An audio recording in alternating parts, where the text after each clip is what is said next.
Once upon a time, there was a young girl who had a favorite hat, and she would wear that hat all the time. She would wear it to school. She would wear it to fancy dinners out with her parents, even when they told her that there were no hats allowed. She loved this hat more than she loved any stuffed animal she had. And she had a lot of stuffed animals. She had a bear named Bobby.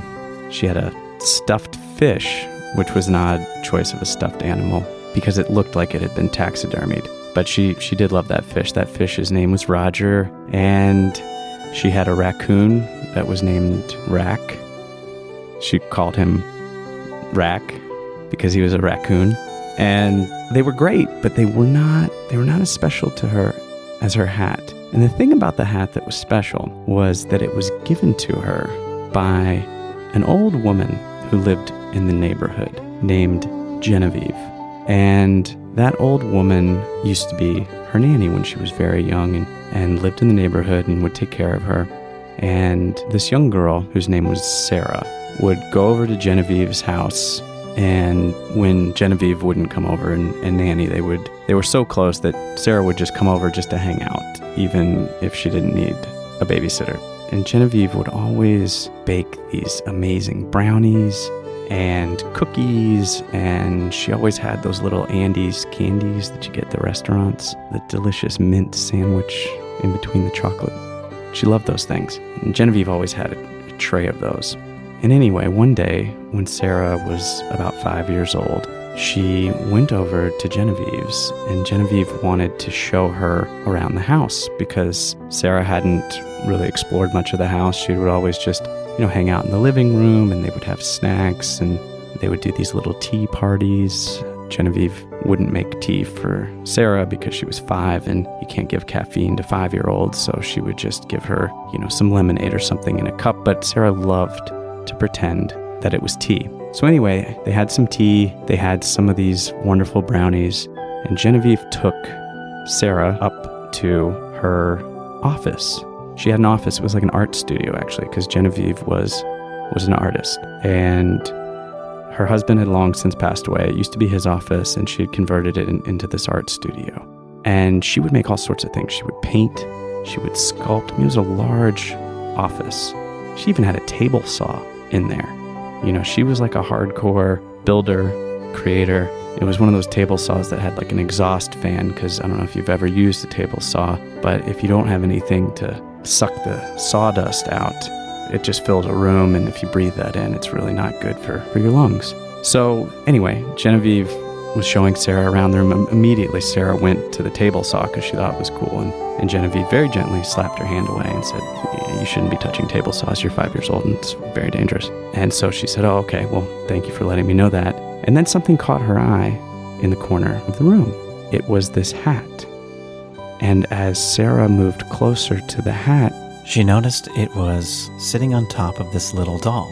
And this little doll was on this little chair, but she was positioned in a way as if she was watching over the room. And so Sarah asked Genevieve, "Well, why is this doll here?" She says, "Well, that's my creativity doll. And when I'm feeling stuck and I'm in my room thinking of something I want to create, and I feel lost or I don't know what to put on my blank canvas, I turn and I talk to the doll, and she will give me a creative idea.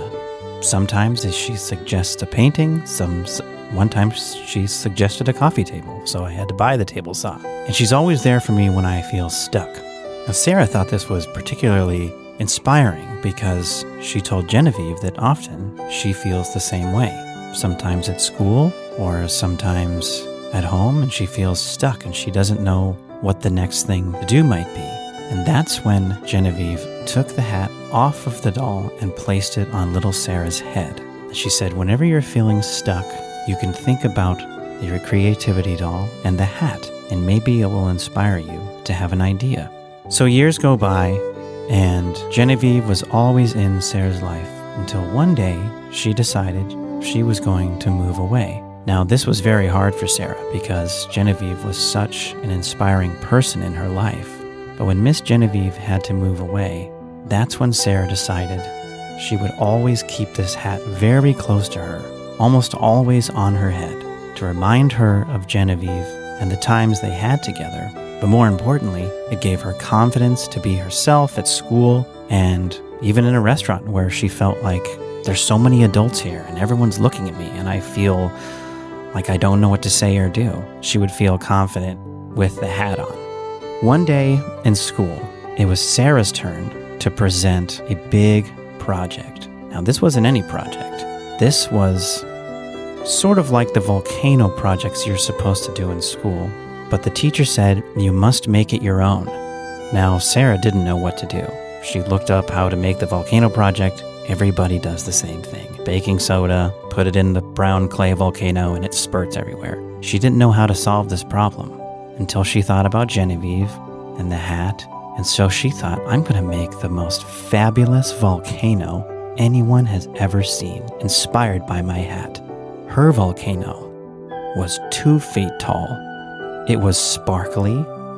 It had movement. It spun around, and she used everything she could think of to make it the most colorful, beautiful volcano any of the children or her teachers had ever seen. When it came to the day to present their volcanoes, Genevieve was very worried that maybe the mechanism she built wouldn't work. She started to get very nervous, thinking, did I put too much into this? Did I overbuild this? What if the baking soda mixture isn't right? But her dad helped her load it into the car, and they drove to school, Genevieve with her hat on. And when it came time to present, and all of the children were standing around, Genevieve plugged her volcano in. It started to spin around, and everyone was in total shock. When sparkles and foam came shooting out all over the walls and classroom, and all the children cheered and were so happy that Sarah had made such an amazing and inspiring invention, so that Sarah was passed on and was the winner in her whole school for the science project, and she got to go to the state-wide science competition, and she was very excited to do it, and she was representing her school, and she was so proud. And so just like she did the previous time, she had to make it even bigger this time. So she made it 4 feet tall with sparkles and extra foam, and she had it battery powered, so she just needed to press a button and it would launch from across the room, and her goal was to have the foam and sparkles shoot 20 feet in the air, because this science fair was going to be outside, obviously, because Sarah's not the only kid in this competition making some overly ambitious projects, and that classroom still needs to be cleaned up because it was quite a mess. It's that corkboard ceiling. It was everywhere. So on the day of the statewide science fair, she packed everything into her car. Her dad drove her. She had the hat with her. And when she got there, she had set up, and she was so nervous, but also so excited. And she set up everything. Her family was there. Her mom, her dad, even Roger the fish was there. Sarah asked that Mom bring Roger the fish. It's just a stuffed fish. I know it looks real. It's uncanny how it looks like a real fish. It's kind of upsetting if you see it at night, but it's fine. It's a very nice fish. So when it was Sarah's turn to present, she went up and went to put her hat on her head. It wasn't there. She didn't have her hat with her. So Sarah got very scared and very nervous and suddenly very shy. And the group of people seemed 8 times bigger than where they were before, and she felt 10 times smaller than she did before. She didn't know what to do. She was scared to talk or present, but then she remembered Genevieve. Genevieve was her whole inspiration, and Genevieve didn't have a hat on. She had the doll with the hat on, but Genevieve was also inspired. She had that big table saw. She was a creator, and she still did stuff. So Sarah knew, I don't know that I need the hat. I just need the thought. I just need the idea of what the hat made me feel. And she did that, and she mustered up all her strength, and she pressed the button, and everyone was covered in glitter and foam. And so was her first place trophy that she won for the statewide science fair. And she dedicated her trophy and named it Genevieve. The End.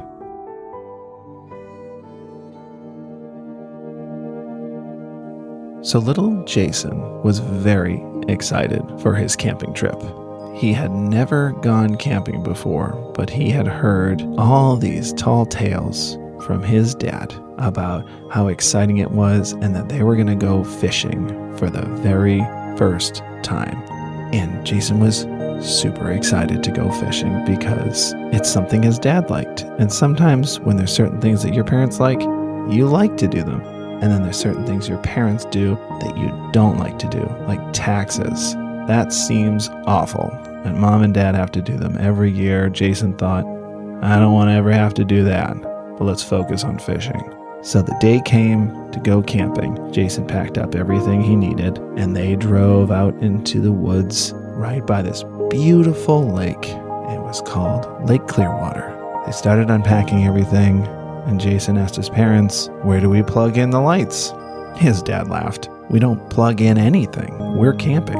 We're out here, and we are just going to use lamps and candles, and we're going to use a fireplace. Oh, that's kind of weird, but kind of cool. And then they set up the tents, and he was like, where's the mattress to put our beds? Sorry, bud, that's not how camping works. You're going to be sleeping on the floor. Am I in trouble? He asked his parents. Why do I have to sleep on the floor?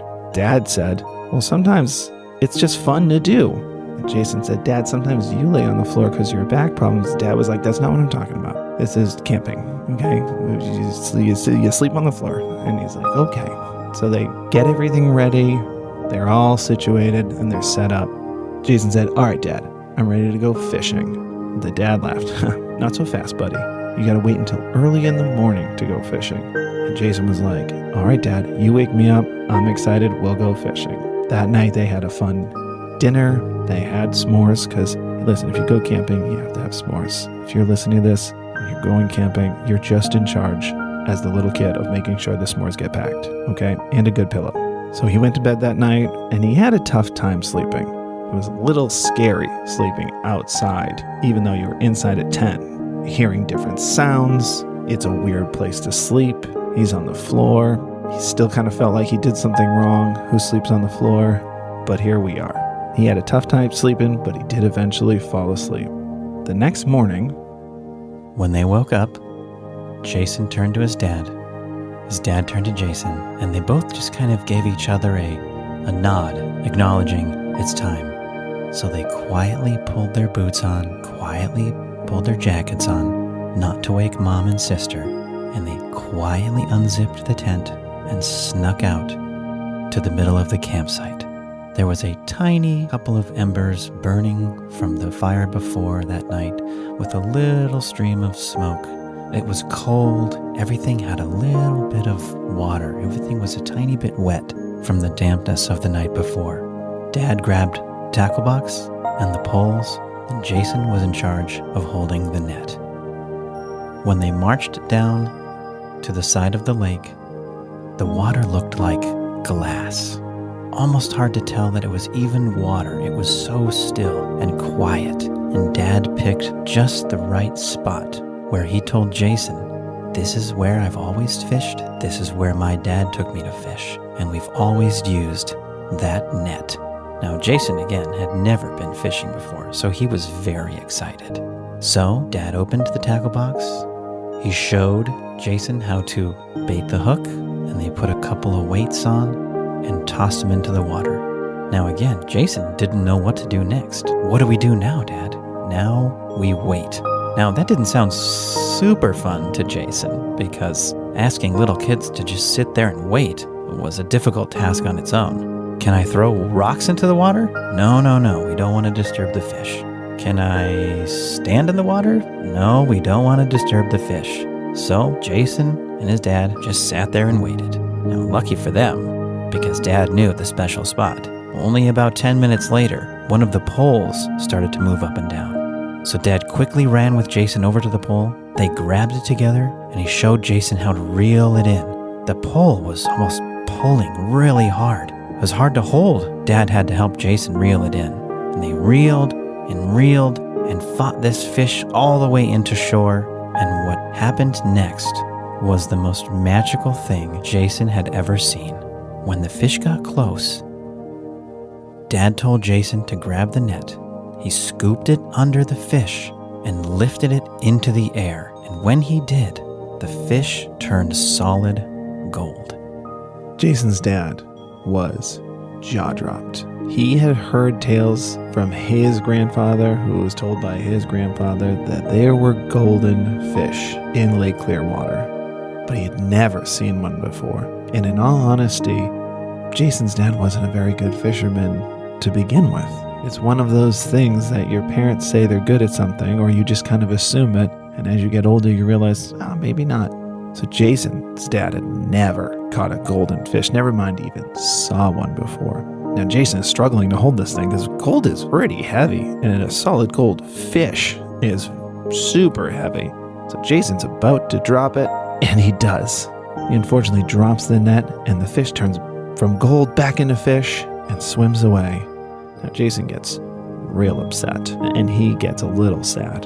And his dad claps him on the back and is laughing. Son, we have seen something only your great-great-grandfather has seen. A golden fish in Lake Clearwater. That's something to be excited about. But we didn't catch it, Dad, said Jason. Jason's dad smiled at him. Fishing isn't just about catching things. It's about the experience together. Like with all things, it's the journey, not the destination. Jason didn't really understand this catchphrase because he wasn't allowed to really move. So what journey? We're just standing in one spot. Can't even stand in the water. So they went back up to their campsite as Jason's arms were very tired from holding up a golden fish. They went up. He told his mom and his sister, who both rolled their eyes at Jason, thinking he's telling another one of his tall tales, like the robot that flew overhead their house that one time. It didn't really fly over. It was just a drone. He'd never seen one before, and he was pretty convinced there were robots taking over. That's a story for another time. They had lunch, they had dinner, and Jason was quiet for pretty much the rest of the day. So Jason's dad pulled him aside and said, "You're still pretty bothered about that golden fish, huh?" Jason thought, "Yeah, Dad. But what if we caught it? Wouldn't that be like the greatest thing in the world? We could take it back and show everybody. Then we could show Grandpa, who's still around, that the golden fish story is true." Jason's dad smiled and said, "We can try again tomorrow. And if we catch the fish, great. But if you don't, you need to promise me that you're not going to get upset by it. You can get discouraged, and that's okay. But don't let it ruin your whole day. Part of trying new things is learning how to succeed and learning how to fail. And this is just another part of it.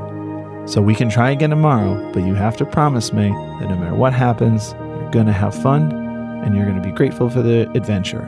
And it was a little hard for Jason because, a golden fish is probably worth a ton of money and could really change their life. And then Mom and Dad wouldn't have to worry about the taxes thing so much. But Jason agreed. "Okay, tomorrow, no matter what happens, I promise we'll have fun." So that night, they had their dinner. Jason had, again, more s'mores than he probably should. He had 4, and he had enough that Mom and Dad gave a look to each other we might be in some trouble later. Then that night, Jason went to bed, and when he woke up the next morning, He turned to his dad. His dad turned to him. They gave the nod, and they did the same thing again. They got up quietly, although there was a couple of from Dad because that was night 2 sleeping on the ground for him. Not as easy for a little kid like Jason. They went down to the lake and they fished. They fished for 2 hours. Not one bite. Nothing. Jason felt discouraged in a different way. "I thought this was the special spot. We didn't catch anything." His dad turned to him and said, "Well, like my dad told me, there's always next year."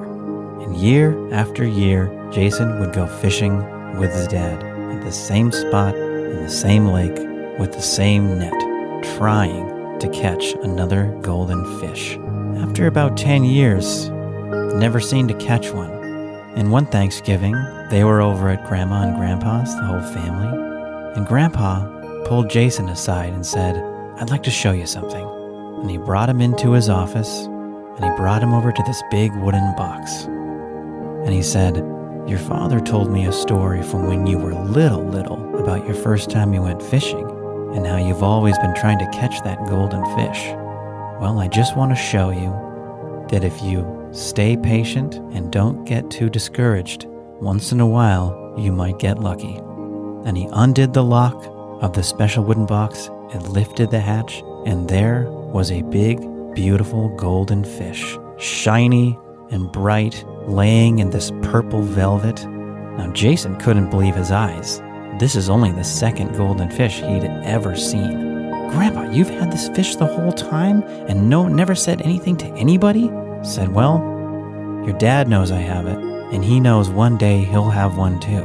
So you just gotta stay patient, because one day, maybe this will be yours. But if you think about it, you might be able to grab one too." And that is forever why Jason loves going camping and loves going down to Lake Clearwater, just to maybe one day catch his own golden fish. The end.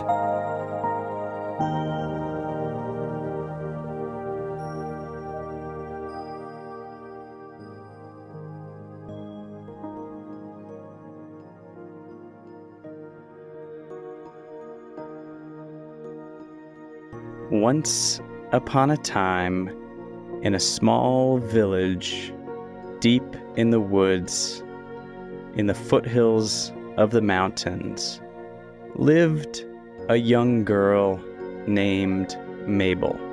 And Mabel lived in a very modest earthen home. It was made of earth and stones, some thatching on the roof. This was hundreds of years ago. This was before electricity. They made their own clothes. They made their own soap. They hunted their food. They grew their vegetables. These were difficult times, but they filled the days quite easily with all of the work. Well, one night, as Mabel and her family were gathered around the hearth, and if you don't know what a hearth is, it's the fireplace. It's the center of these homes where, in those days, in those homes, people wouldn't sleep in separate bedrooms. They would all sleep around the fire because that's how they stayed warm. Well, one evening, one cold December evening, Mabel and her brothers and sisters and her parents, they had just had a delicious meal. They made a delicious stew of vegetables and other various meats that they had just sort of curing and laying around their humble home. And their bellies were full. They were settling down for the evening, and her father, whose name was Arthur, gathered all the children around to tell them a story. Well, as he was talking, a gust of wind came through the house and blew the fire out. And immediately, a chill descended on their home. And Mabel looked at her father and said, "Papa, what are we going to do?" In this village, every home had a hearth like the one that Mabel had. And the plan was always, if one fire went out, one would go to the next home with a stick or a bit of straw and ask for a bit of fire to take back to their home. And as long as it wasn't a windy night or a rainy night, this was fairly easy, as the homes were pretty close together and the neighbors were close as well. And so Arthur knew what to do and comforted his family, in particular Mabel, who was a little concerned, and said, "I'll just go and get a bit more fire and bring it right back." So Mabel sat for a moment as her father prepared himself to leave their home, and then thought, and then said, "Papa, can I come with you?"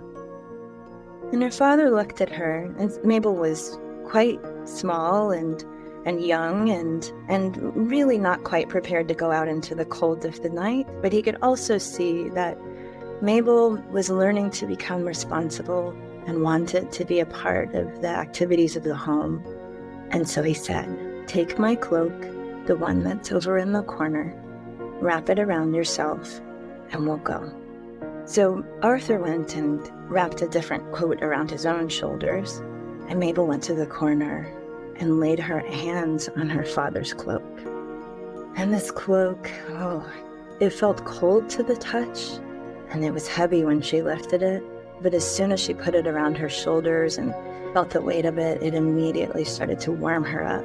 It was a mix of furs, little bits of things that her father had collected over the years in his hunts. And immediately she felt a sense of pride that she got to wear it, and excitement because she was about to help.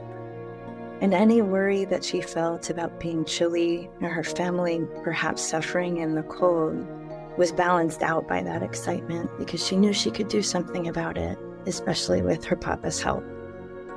So he waited for her by the door as she got herself situated and walked across the room. And she looked at Mama, who was cradling her little brother at the time, and she saw in the darkness, as the fire was the only light that they had, that Mama looked both a little concerned and also a little proud, and that matched her own feelings. And so, knowing that she was going to help Papa bring warmth and light back into their home, she put her shoulders up and walked across the room. As she got to her Papa and looked up at him, he looked down at her, giving a little nod to ask if she was ready, and she nodded back, yes. And he quickly opened the door, put his hand on her shoulder, and guided them out into the cold. And once outside, that cold hit their faces immediately. It stung. Her eyes began to water, but she popped the collar up on Papa's cloak, which was really doing a good job insulating the rest of her, and she covered her mouth with it, and she looked up at her Papa, and he looked down at her and gave her a look like, it's okay if you want to stay inside, I can do this on my own. But the look that she shot him back told him that she was going to soldier on. She was a tough kid, and nothing was going to stop her from helping her Papa get that fire going again. So they started walking, and snow began to fall, and it was light, big flakes of snow, and it was beautiful the way it shot across the moonlight. And they walked, their breath making clouds in the air as they walked. And they walked, and they walked, and the nearest house was about a half a mile, and as they approached it, they couldn't see a glow coming from any of the windows, and so they were concerned. Arthur was concerned, and he said to Mabel, Mabel, maybe we should try the other house that's just a little bit further. And she said, no, Papa, maybe they need help. Maybe their fire went out, and maybe we can help them. And he said, well, we have to help ourselves, Mabel. We have our family to look after. She said, well, we can do both. We can look after ourselves and we can look after others. This is not a zero-sum game, Dad. And he said, okay, Mabel, I really appreciate your spirit. We'll check in on them and we'll see what the situation is with their fire, and they need help. Maybe we can help them. So they arrived at the dark house and they knocked on the door, and they knew the people that lived there. These were the McGregors, and they had lived there for years. And they knocked and they knocked, and finally the door opened, and it was old lady McGregor, and she looked panicked. And Arthur said, old lady McGregor, because that's what everybody called her. She had a name, but no one knew it. He said, old lady McGregor, is everything okay? We noticed that your fire's not going, and ours isn't either, so we're out looking for fire. Do you need help? And she said, oh, it's my husband, old man McGregor. He's sleeping and he just won't wake up. And Mabel got very scared. And she said, no, he's alive. He just does this. He's a very deep sleeper. And I'm too old and frail to walk for fire. And our fire went out and I can't get him to budge. It's like trying to wake a rock or some other inanimate object. And Arthur said, well, is he going to wake up anytime soon? I mean, is this normal? Does this happen? And she said, yeah, it does. But, this is pretty bad timing because the snow's coming. It's pretty cold and I'm old and frail and I need some warmth. So Arthur looked at Mabel, Mabel looked at Arthur, and they said, okay, old lady McGregor, we're going to help you. We're going to go to the Connollys and check out their fire situation, and we'll get back to you. And so they hoofed it off to the Connollys. And as they approached the Connollys, they could see the red and orange glow from a warm hearth. And they knocked on the Connollys' door. Mr. Connolly answered the door, warm and glowing, and he saw his two neighbors who looked a bit distressed and said, what's happening? And they said, we've lost our fire. The wind blew it out, and then when we went to the McGregor's home, their fire had gone out as well. We were wondering if we could get a bit of your fire to take to them and to take home with us. And Mr. Connolly looked back towards his wife, and Mrs. Connolly looked towards him with an interesting, knowing look. And he said, come in, I have something to tell you.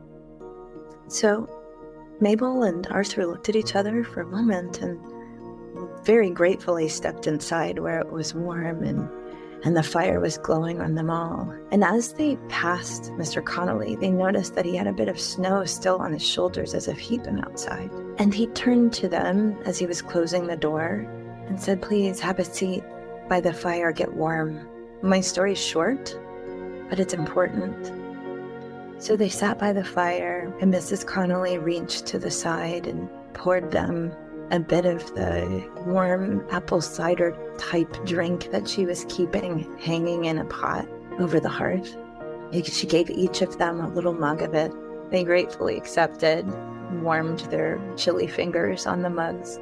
And Mr. Connolly sat down next to his wife, leaned against her shoulder and said, our fire went out too. Mabel and Arthur looked to each other because one house with a fire going out is one thing. 2 houses is a bit curious, but 3 on the same night tells you that something is going on. And Mr. Connolly said, I was looking all over. It's funny, had I left at a different time, I might have met you out in the snow, but I turned the opposite direction. I began looking for a home that had that glow that would tell me that their fire was lit. The first home I came to, I expected to see it, but didn't. And the second home, I expected to see it and didn't. And I kept going until in the snow, I saw what looked like maybe a deer. But as I got closer to it and it got closer to me, I saw it was too tall to be a deer. It had antlers and it had what looked like brown fur. But then the face looked more like a person. And as they got closer, I couldn't quite tell if this person was a man or a woman. I couldn't tell if they were young or if they were old. I couldn't tell who they were or where they were from. But somehow they just felt like they knew something. And because I didn't quite recognize them, I didn't want to go too close, so I called out in the snow, "Who are you?" And they called back, "Who are you?" And so I said, "I'm Connolly. I am from the family of Connollys, and I'm looking for fire." And the person just nodded and said, "I know." And now Mr. Connolly wondered, how could this person know? I've never seen them. They can't know me, so how can they know what's happening in my house? And they said, "Your neighbor's fires are out as well. Is that right?" And he said, "Yes." And they said, "Did you stop to see if they needed fire too?" And he said, "Well, I knew they needed fire because they didn't have it, but no, I didn't stop." And then this person or being, this someone said, "Perhaps you should try. Perhaps it would change something." And he looked down at the ground, at the snowy ground beneath him, and thought, why didn't I check? Perhaps I could have brought some comfort to the people along the way and at least let them know that I was out trying to help, or maybe I could have found out that one of them was also out looking for fire and I could have joined them. Why didn't I think of this? And feeling a little bit ashamed, he looked up, but the someone was gone. And so he started to wonder what he'd just seen and to feel that sense of regret that he hadn't even tried to see how his neighbors were. And in his heart, he knew he had to do something different. So he turned around quickly and went to check on the last one he'd seen. And indeed, they were cold and needed fire, but the whole household had the flu or some sort of illness and they really couldn't get up. And he just thought, wow, if I'd known, maybe I could have told them, look, I'm doing this, because they definitely seemed scared. And he said, I'm gonna work on this. I'll find out what to do. Please wait. And they were really comforted by his visit. And so then he went to the next house and reassured them that he would figure something out. And then he started to come back to his house, and he just had a feeling that maybe someone was watching. And he turned around, and there again in the snow was the someone. And even though he couldn't quite see their face, he seemed to see that they were smiling a little. And they said, that's the spirit. And then as he blinked, they were gone. And he turned back to his house, and he could see suddenly that it began to glow. So he walked back and joined his wife, who said it was just like magic. The fire started on its own, and it was already toasty when he got in. And he was telling her about the someone he met in the snow when there was a knock on the door. And so he looked at Mabel and Arthur, and he said, what do you think that meant? That's the spirit. And Mabel looked up to Arthur, and Arthur looked down to Mabel and said, I think I know.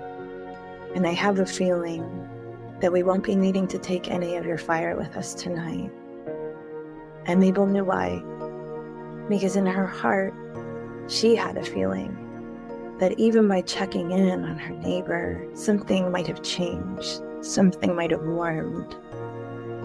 And just to be safe, they did take a bit of fire with them, and they did what they would do in this little village. They made a little torch and a little something to shield it from the wind, and it lit their way as they walked past their neighbor's home that was already lit up, and looked in the little window and waved to them as the neighbor waved back appreciatively as she rubbed her sleeping husband's cold feet. And then as they got back to their home, there was Mama and baby brother sitting by a fire. They opened the door and came in with their little torch. And Mama said, I'm so glad you're back. You won't believe what happened. And Mabel looked up to Arthur, and Arthur looked down to Mabel. And they looked at Mama, and Mabel said, I'll believe. The end. Once upon a time, there was a little boy named Thomas who lived in a little fishing village in Jamaica. Thomas loved to swim. Thomas loved to run. Thomas loved to care for his chickens. But most of all, Thomas loved candy. Now, eating candy isn't necessarily a pastime, but Thomas could have made it one. The thing is, it wasn't just that he loved eating candy. He loved the idea of candy itself. He loved the idea of sweetness. He loved the idea that somewhere, someone tried to make sweetness into something that someone else could have. You could give it to someone. You could give it to yourself. You could put it in your lunchbox. You could put it on a shelf. But that there is this way of encapsulating sweetness, putting it into a little container that meant that anyone could have it. And that just delighted Thomas. So the thing is, Thomas lived in a place where, although he had so many of the riches of life, wonderful parents, a funny and sometimes frustrating, but pretty cool sister. He loved his teachers, and he loved school, and he loved being able to lie on his back on the dock at the end of town, where the fishermen would come in on their boats at night, and where if he was up very early in the morning, he would see them going out. He would lie on his back, and he would think about the things that he loved. Nowadays, we call that a gratitude practice. But this was a long time ago, and Thomas had never heard of such a thing. He just knew somehow that being thankful for things made life all the sweeter. So he was lying on his back one late December and smelling the baking that was going on in town. And in Jamaica, around the holidays, there are these beautiful cakes and puddings and things that are made with candied fruits and spices, cinnamon and allspice and nutmeg and ginger. He is lying on his back on this dock, feeling the rough wood beneath his bare skin, his feet warm against it, kind of waving his knees back and forth, watching his shorts sway side to side, and smelling the beautiful smells of the baking going on around him. All of the Christmas cakes and pies and puddings with all their dried fruit and allspice and ginger and cinnamon. Just loving the smell of the sweetness on the air as it mingled with the smell of the fresh sea. And he thought, it's probably time to go back home. It's getting a bit late. So he jumped up, and his feet thumped down this dock, feeling the sturdiness even as it moved a little bit under him. And he walked toward his little village, kind of following the trail of these beautiful smells coming out of everybody's homes as they prepared for Christmas lunches and dinners and visits to friends. And as he walked, he saw the shop owner, Mr. Andrews, putting something up outside. It was a cut-out picture of a cane, but not a cane that he'd ever seen before. This one was white and red, alternating, as if perhaps a white cane had red ribbon wrapped around it, or a red cane had white ribbon wrapped around it. And he thought, why on earth is Mr. Andrews putting that out there? He's a shop owner, and he sells different foods and things. I didn't know he sold canes too. So, being a curious boy, he walked over and said, "Good afternoon, Mr. Andrews." And Mr. Andrews said, "Good afternoon, Thomas." And Thomas said, "What is that cane? Is that something you're going to sell now?" And Mr. Andrews said, "It's something I am selling now, but it's not the cane you might think it is. It's a special kind of cane." Thomas said, "A special kind of cane? Like a sugar cane?" And Mr. Andrews said, "Well, in a way, but also not like the cane you know, the sugar cane or the walking cane. Come inside and I'll show you." So Thomas looked down at his bare feet, and then Mr. Andrews did as well. And then he said, "Don't worry, you don't need shoes here. Come inside." So Thomas walked after him and walked into the store that was filled with the spices and dried fish and dehydrated milk and the different things that the shop sold. And he loved being in the store. Usually he went with his mother after church. That's not true. It wouldn't be open on a Sunday. Usually he went with his mother after school when he had his shoes on and his school uniform. But now he was in his hanging out clothes, and still Mr. Andrews welcomed him in, and being there by himself made it a very different experience. He was able to look at things in a different way. And he looked around and actually lost Mr. Andrews for a moment, because Mr. Andrews was bending below the counter at the back of the store. And when he stood up, Thomas saw him holding a tiny version of the cane that he'd seen Mr. Andrews hanging outside.